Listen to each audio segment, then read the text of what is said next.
Pemirsa, saatnya kita akan menuju ke kantor BNPB untuk mengikuti secara langsung konferensi pers yang akan berlangsung di sana. Tidak boleh mencari atau menjemput bahaya dan juga tidak boleh menularkan bahaya itu kepada orang lain. Jangan sampai kita menjemput bahaya, kita berkerumun di suatu tempat termasuk di tempat-tempat ibadah. Itu sangat berpotensi untuk kita membahayakan diri kita dan juga orang lain. Wala tulqu biaidikum ila tahluka. Janganlah engkau melemparkan dirimu dalam kehancuran.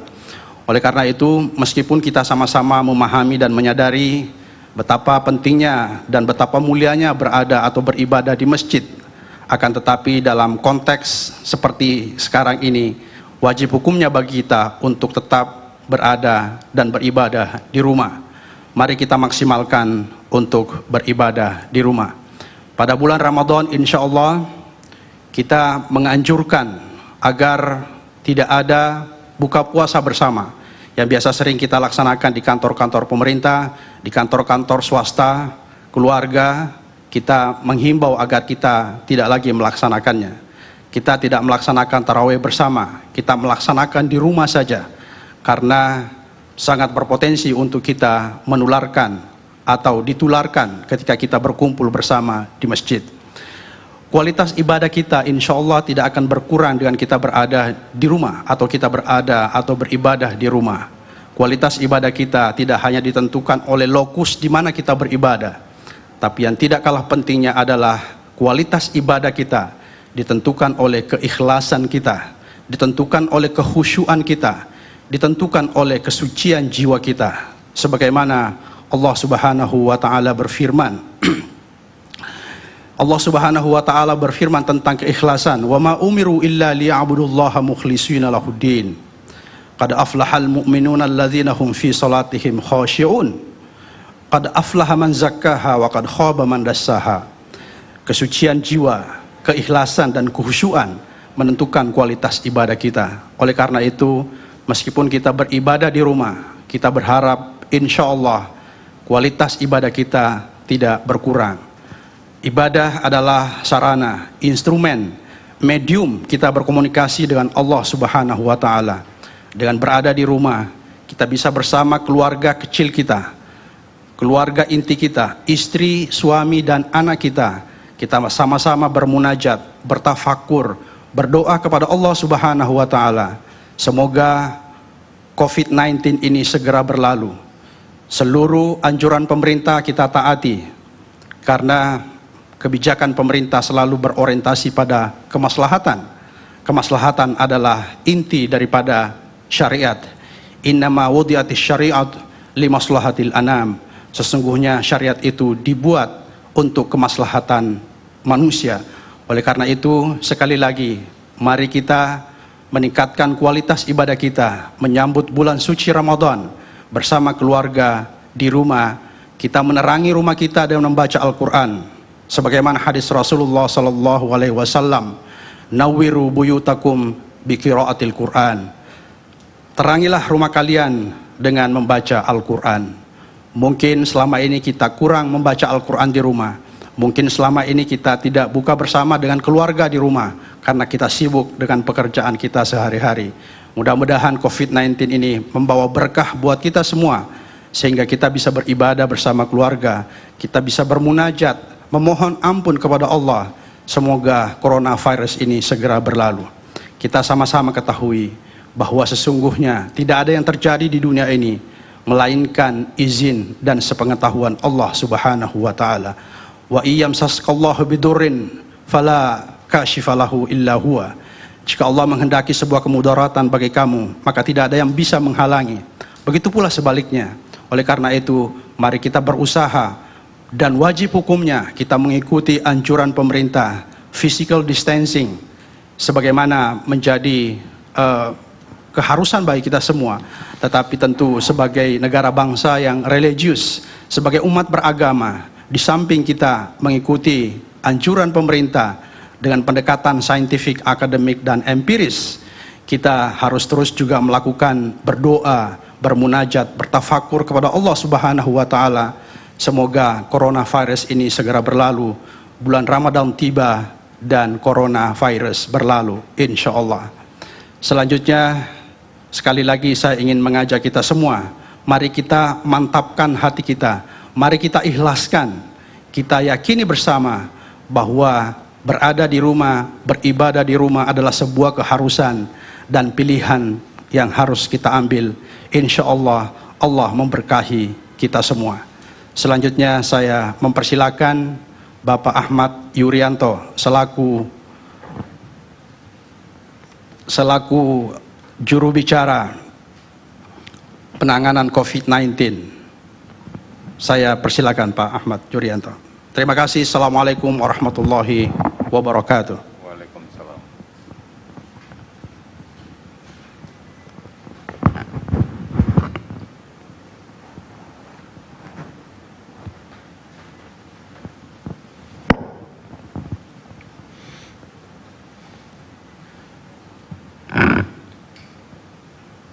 Selamat sore saudara-saudara sekalian.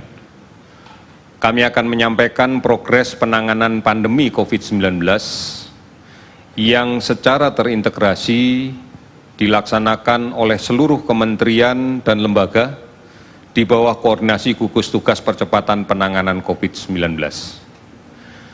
Yang pertama, pemerintah memiliki prioritas dalam mengatasi pandemi ini, yaitu prioritas di bidang kesehatan dan prioritas di bidang dampak yang dimunculkan di luar kesehatan.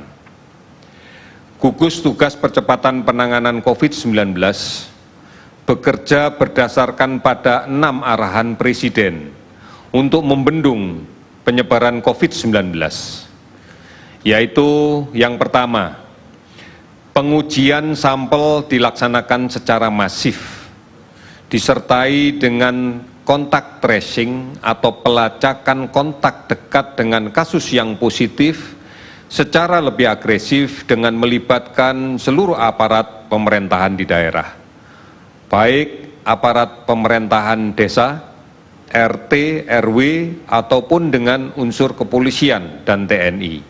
Ini tujuannya adalah untuk secara komprehensif kita bisa menemukan kontak tracing dan kemudian dilaksanakan screening terhadap kontak tracing tersebut, sehingga jika didapatkan kasus yang kemudian positif atau kasus yang kita duga memiliki gejala ke arah positif, bisa kita tindak lanjuti dengan isolasi yang ketat. Upaya ini dilakukan dalam rangka untuk membatasi kasus positif yang kita yakini sebagai sumber penularan bisa kita batasi agar tidak berinteraksi dengan kelompok rentan sehingga menimbulkan penularan yang baru. Kita sudah bisa menguji sampai dengan 17.900 sampel pada hari ini. Kita akan terus meningkatkan kapasitas ini. Kemudian arahan yang kedua adalah bahwa layanan konsultasi medis diharapkan bisa kita lakukan dengan menggunakan teknologi. Ini ditujukan adalah untuk mengurangi pergerakan menuju ke rumah sakit yang sudah barang tentu akan meningkatkan risiko terjadinya penularan. Telah banyak layanan telemedicine yang disiapkan oleh pemerintah, oleh swasta yang terintegrasi bersama-sama. Oleh karena itu kita harapkan semua masyarakat yang membutuhkan konsultasi medis bisa menggunakan fasilitas ini dalam rangka untuk mengurangi risiko terpapar penyakit ini. Kemudian yang ketiga, komunikasi harus dilaksanakan secara efektif, secara detail, secara baik dan transparan kepada semua pihak. Kita berharap bahwa masyarakat memahami betul pada tataran sampai dengan operasionalnya dari arahan-arahan, dari pedoman-pedoman, dari petunjuk-petunjuk yang dibuat oleh pemerintah. Oleh karena itu, kita harus meyakini bahwa komunikasi yang kita sampaikan kepada masyarakat bisa dipahami dan bisa dilaksanakan dengan baik. Kemudian yang keempat, sudah barang tentu disiplin yang kuat untuk menghadapi pandemi ini harus muncul pada masyarakat. penegakan hukum akan dilaksanakan dengan bantuan aparat negara. Ini tujuan kita agar pedoman-pedoman, agar instruksi dan arahan yang sudah kita buat bisa dilaksanakan dengan disiplin. Hanya ini modal utama kita untuk memutus rantai penularan. Kemudian yang kelima, semua pihak diminta untuk memberikan jaminan atas kelancaran arus logistik. Ini menjadi penting karena bagaimanapun juga pada kebutuhan logistik yang harus disebar mulai dari pusat sampai daerah dan dari gudang-gudang logistik sampai ke daerah harus tetap berjalan dengan lancar, tetap berjalan dengan baik. Oleh karena itu semua pihak harus memberikan jaminan ini. Kemudian yang terakhir, kebijakan stimulus ekonomi yang telah dirumuskan oleh pemerintah harus betul-betul tepat sasaran. Kebijakan stimulus ekonomi harus betul-betul tetap sasaran dan berfokus pada pemutusan rantai penularan COVID-19. Saudara-saudara, kami berterima kasih atas kesabaran dan kemauan bekerja sama, karena kesabaran dan gotong royong kita saat ini sedang diuji.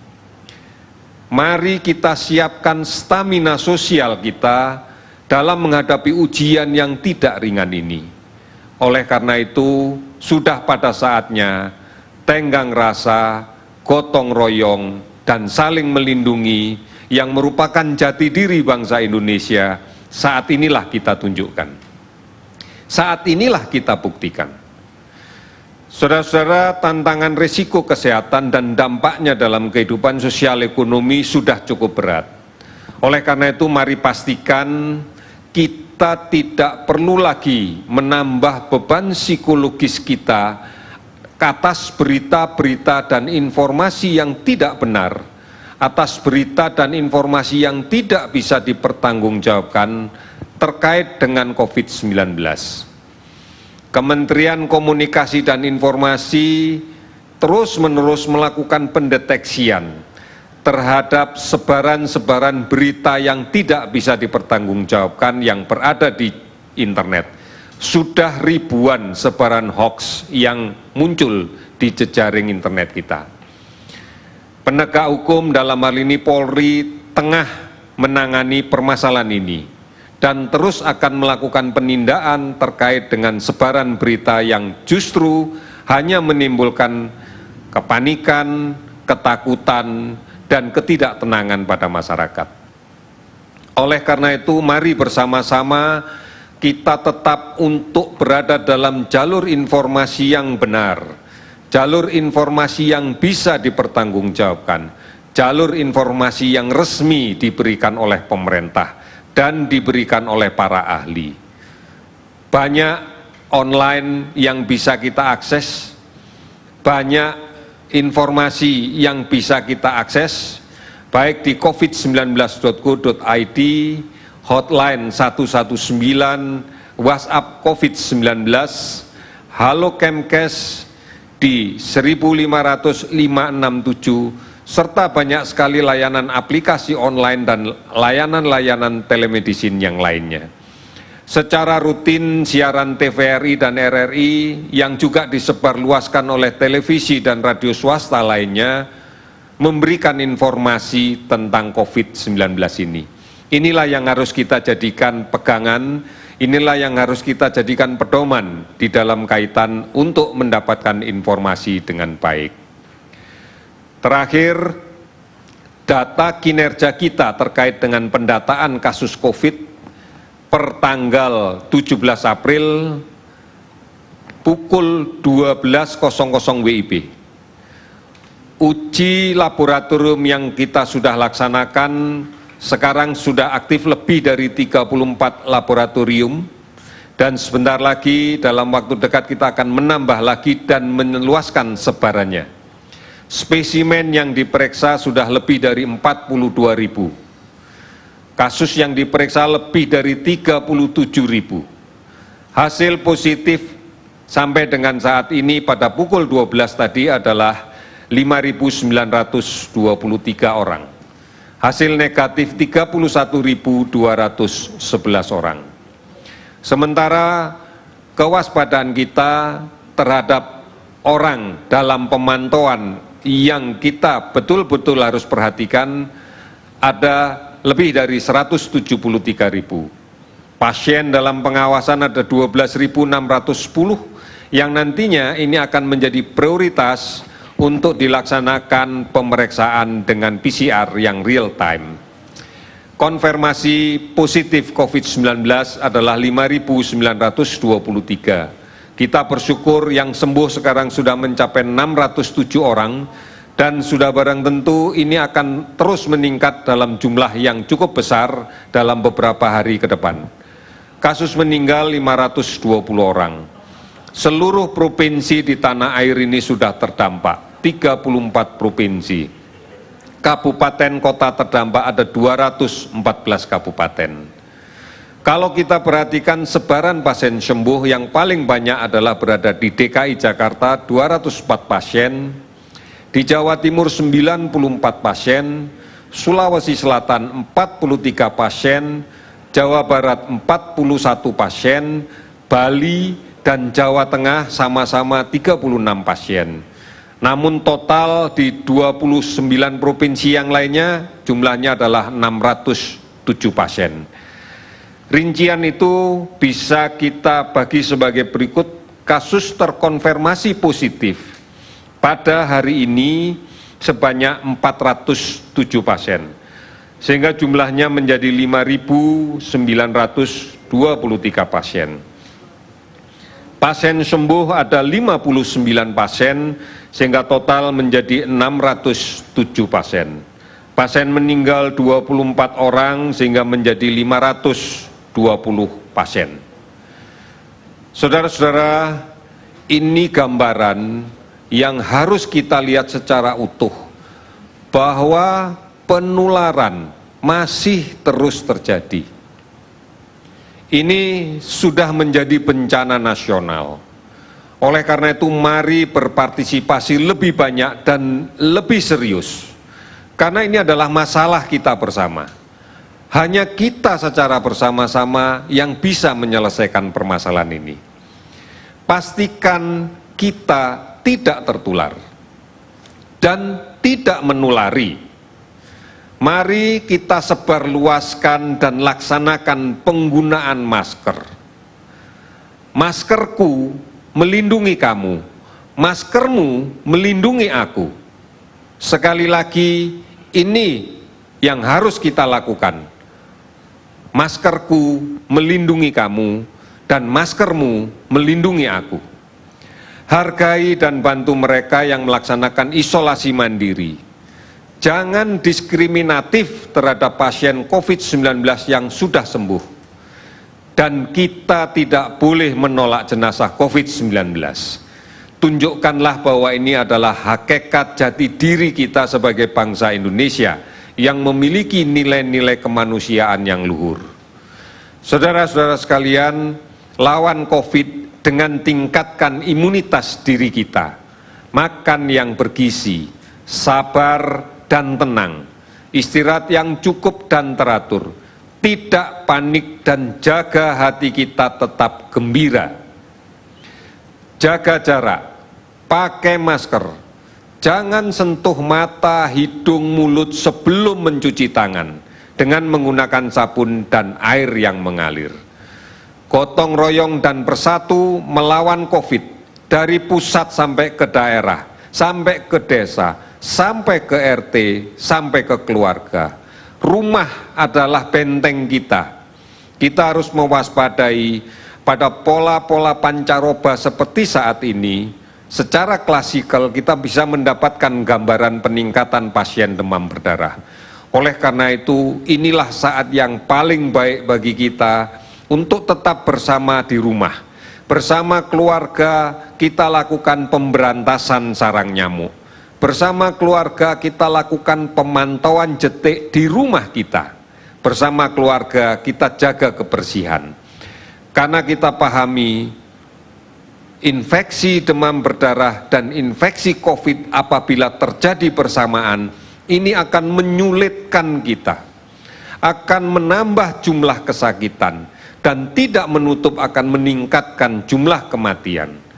Oleh karena itu, ini yang menjadi penting untuk kita pahami. Mari berada di rumah bukan hanya untuk menghindari penularan COVID, tapi berada di rumah juga sekaligus untuk membasmi, memberantas sarang nyamuk. Karena kita akan berhadapan dengan infeksi yang lain, yang secara iklim, secara cuaca memberikan gambaran yang meningkat di musim-musim pancaroba. Waspada terhadap demam berdarah. Di rumah lakukan pembersihan sarang nyamuk. Kita lakukan ini dengan keluarga kita bersama-sama. Kita bisa, karena kita bisa menjadi teladan untuk lingkungan kita. Kita bisa melindungi orang lain. Kita bisa menjadi pahlawan untuk tetangga-tetangga kita. Oleh karena itu, yakinlah seyakin-yakinnya bahwa Allah akan meridhoi upaya kita. Kita pasti bisa. Sekian dan terima kasih.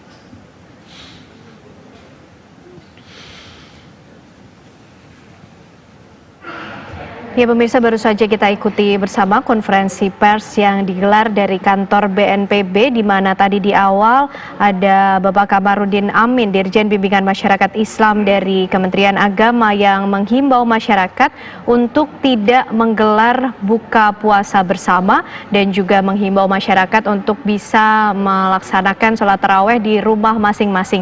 Dan update terbaru dari penanganan kasus COVID-19 di tanah air oleh Ahmad Yuryanto tadi disampaikan, hari ini pemirsa total ada 5.923 orang dinyatakan positif COVID-19, artinya ada penambahan 407 orang. Kemudian jumlah pasien yang dinyatakan sembuh bertambah 59 orang menjadi 607 orang, serta ada 24 orang tambahan dinyatakan meninggal dunia, sehingga data terakhir menjadi 520 orang hingga hari ini 17 April 2020. Pemirsa, kabar khusus masih akan kembali hadir untuk Anda sesaat lagi.